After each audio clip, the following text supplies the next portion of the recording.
Good morning, my world history students. This is going to be your second video lesson and our second week of distance learning. This week, we're going to learn about a new topic. I know that a lot of the videos before have been reviewed for you, but today we're going to learn about something new. We're going to learn about the Mayan, the Aztecs, and the Incas, okay? So we are going to start off with talking about these civilizations and how they came to be. All right. So when someone mentions pyramids, you probably think of Egypt, right? I know I do. Well, when you think of advances in mathematics and astronomy, you might remember the contributions of ancient India and Mesopotamia. See if you can think back to when we talked about ancient India and see if you can remember any of the technological advancements they made. Yet civilizations across the Atlantic Ocean flourished in ancient times too. Cultures in the Western Hemisphere had writing and number systems, developed accurate solar calendars, studied eclipses, developed a place value for zero, and built impressive cities with huge pyramids. Doctors performed brain surgery, cast broken bones, made false teeth from jade and turquoise, and filled teeth with iron pyrite. The people of this part of the world were the first to develop chocolate, grow the potato, and popcorn. From all the way back then, they had popcorn. That's super interesting. In this issue, we will learn about three of these civilizations, the Mayan, the Inca, and the Aztecs. Like other ancient civilizations we have previously studied, the Maya, Aztec, and Inca were polytheistic, meaning they believed in many gods, as opposed to most of our modern religions that's monotheistic and has one god. They believed that happy gods rewarded their cultures by preventing floods, droughts, and disease. To ensure that the gods looked down on people with good fortune, these civilizations practiced human sacrifices. Ooh. Archaeologists continue to find Inca mummies in the frozen areas of the Andes Mountains in Peru. Many of the mummies are of children who archaeologists believe the Inca often sacrificed to the gods. Historians believe Inca families thought it a tremendous honor to offer their child as a gift to the gods. We even see some of this in the Christian Bible as well, stories of this. The Inca would hold a feast in honor of the child to be sacrificed, where the child would be dressed in the finest clothing and jewelry. Then, celebrators usually gave the child a drink to make him or her go to sleep before the actual sacrifice. Archaeologists have also found remains of stone ball courts in Mexican cities such as Copan. Historians believe that the ball game was more than a sport. It was also a religious ceremony. Teams of 2 to 3 players would attempt to get a very hard rubber ball through a stone ring, and they couldn't use their hands or feet. With the rings 27 feet above the ground, scoring was difficult. That kind of sounds like Quidditch to me, those Harry Potter fans of mine, doesn't it? All right, the losing team was actually sacrificed to the gods. So imagine that motivation to win a game. Not only if you lost did you lose, but you were killed and sacrificed for losing. Machu Picchu, Tenochtitlan, Copan, and Tikal were important cities for these cultures. Montezuma and Patachuti were important leaders. What do you already know about these civilizations? Can you think back to anything you know about history in these three civilizations and think about anything that maybe we haven't covered or talked about by the end of this lesson? All right. So now we're going to talk about one of the ancient temples that was discovered in Guatemala. So imagine yourself in ancient Guatemala 1600 years ago, walking through the jungle. As you climb a hill, you see it, a huge temple glowing red in the setting sun. Archaeologists from Brown University recently discovered this temple near El Zotes, Guatemala. The Temple of the Night Sun celebrates the sun god, because remember, they're polytheistic. They praise and worship more than one god. The sun god, who was very important in Maya civilization, was a common god to sacrifice to. During the first part of the excavation of this temple, archaeologists discovered a palace and tomb on Diablo Pyramid. Archaeologists were working on the tomb when they discovered some carvings behind that area. When they looked closely, they realized they were looking at a structure used for worship. To decorate this temple, the Maya carved 5-foot masks in stucco, a plaster-like substance. The masks show the different faces of the sun god as he moves through the day. He is portrayed as a shark and a jaguar. It is thought that the Maya carved gods near the tombs of their royalty to show the high power that their kings had. The structure was painted bright red and could be seen from 15 miles away. The Maya eventually built other structures over the temple, but the sun god faces are well preserved. Researchers don't know why this temple was abandoned, but it wasn't used for very long. Archaeologists have just begun excavating the temple, so we're going to learn a lot more about this discovery as we move forward. All right. All right, so now we're going to talk a little bit more in detail about the three civilizations, how they were similar and what made them different. So we're going to start off with the Mayans. The Maya civilization flourished between 300 and 900 AD. Influenced by an earlier group of people called the Olmec, the Maya culture peaked around 400 to 500 AD. They became quite skilled in astronomy, which is the study of the stars and the planets, and created an accurate solar calendar based on 365 days, which we use now. The Mayans were mathematicians who developed a counting system based on the number 20. They also developed a place value for zero, using it long before the Arabs shared this concept with the Europeans. Most Maya were farmers who developed irrigation ditches to help raise crops such as corn, maize. The Maya developed a picture writing system, but sadly the Spanish burned most of the Mayan books, so much of their knowledge has been lost. And like the ancient Egyptians, the Maya built wonderful pyramids as temples. So we always just associate building pyramids with the Egyptians, but the Mayans also did this as well.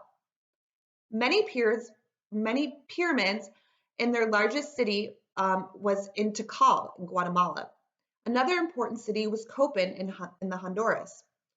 The cultural capital of the Mayan Empire was Copan. Although many Mayan cities were overgrown by jungles, roads connected the Mayan cities where people traded items such as maize, feathers, and cocoa beans. The decline of the Maya civilization is a mystery to this day. Was it drought, war, or rebellion of the poor? Some Maya culture remains in parts of Mexico to this day, such as the Yucatan Peninsula and much of Central America, where people still speak the ancient Mayan language. All right, the Aztecs. About 200 years after the Maya, Aztec people came into the Valley of Mexico. In fact, they called themselves the Mexica, and Mexico got its name from them. Interesting. They learned many of their ways from other groups of people, the Toltec, who had also lived in the area. Because other tribes had claimed the better farming land, the Aztec were forced to move to swampy areas near the shores of Lake Texcoco. Because they lived near water, they fished, built canoes for transportation, and hunted wildlife in the area. The Aztec also created floating gardens and built dams. They used irrigation systems and fertilizer to produce enough food to feed the large populations in their cities. The capital city of Tenochtitlan became the site of present-day Mexico City, which is the capital of Mexico. The Aztec built a pyramid 130 feet high in the center of the city. Like the Mayan, the Inca and the Aztec, they practiced human sacrifice as well, often at the top of their temples. They believed that sacrificing captured warriors to the main god, the god of war and the god of sun, would bring them good fortune. The Aztec developed a calendar that revolved around their planting and harvesting seasons. They invented a game called Volador, in which athletes dressed in colorful beaks and feathers and flew to the ground from the top of a long pole more than 60 feet high. That was like jumping off the 5th floor of a building. It was a very dangerous game, but popular to watch. Another Aztec game was called Tlacti. I think I'm pronouncing that wrong. A cross between basketball and soccer, or football, as it's known around most of the world. Popcorn, which the Inca enjoyed too, who doesn't like popcorn, was a popular treat among the Aztec. especially while watching games. And we still do that to this day when we go to the movie theater, when we're being entertained, we eat popcorn. The Aztec also used popcorn to decorate their headdresses and in their jewelry. Aztec liked wearing jewelry with gold and turquoise stones and loved decorating with colorful feathers as well. In the 1500s, Spanish troops brought horses, guns, and dogs to fight the Aztecs. They also brought a silent killer, disease. Many Aztec people died of the measles, a disease not native to them and against which they had no immunity. Other tribes who didn't like the Aztecs sided with the Spanish. Eventually, invaders killed the Aztec emperor Montezuma II in 1520. The Aztec empire of about 5 million people ended after the Spanish took control, destroying much of the town and temple and leaving it in ruins. All right, well, let's talk about the Inca. The Inca Empire, located in the Andes Mountains in Peru, Ecuador, and Chile, began around 1430 AD. At its greatest point in the 1520s, the Inca Empire stretched from present-day Chile to Colombia. The Inca called themselves the Children of the Sun. Although the Inca had llamas, they didn't ride them, but used them for carrying supplies. The Inca also didn't use the wheel and thus traveled along their many roads by foot. To connect their empire, the Inca built a massive road system where all roads led to the capital city, Cusco. Everyone was required to speak the common language of Quechua.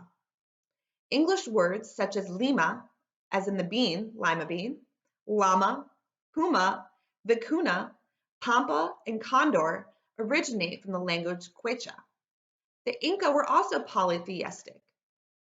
To ensure that the gods looked down on them in favor, the Inca practiced human sacrifice, especially of young children. As we've learned before, it was considered an honor to sacrifice your child for the good of the community. The Inca practiced terraced farming, built aqueducts, invented the panpipe, a musical instrument, and they also developed a way to freeze dry food and use a calendar that divided into 12 months, with 10 days in each week instead of our 7. When Emperor Huayna Capac died in 1525, his sons Atahualpa and Hasukar started a civil war as they fought for control.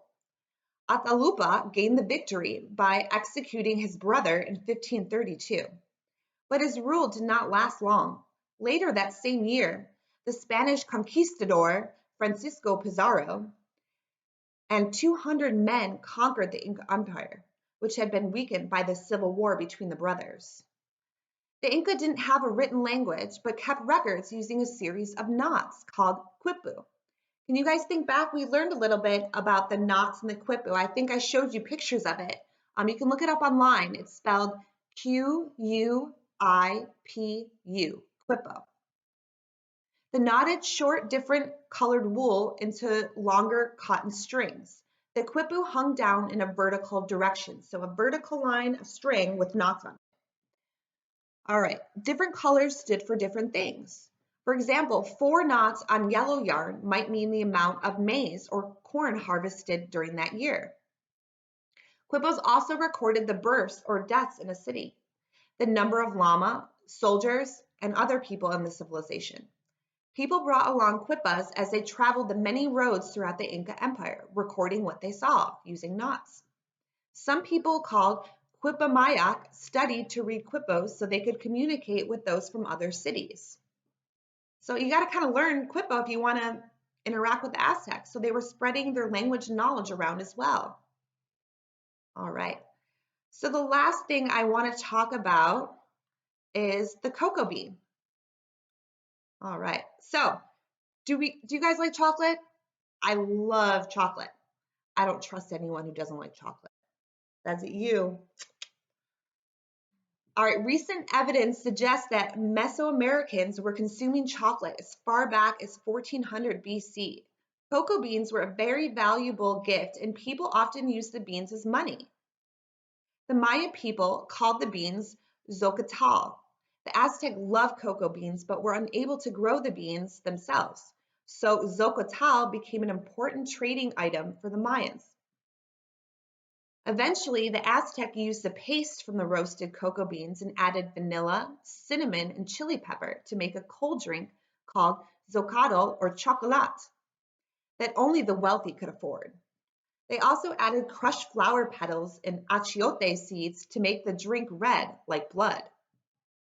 Aztec Emperor Montezuma really liked his chocolate. Many people think he guzzled more than 50 cups a day of this chocolate drink.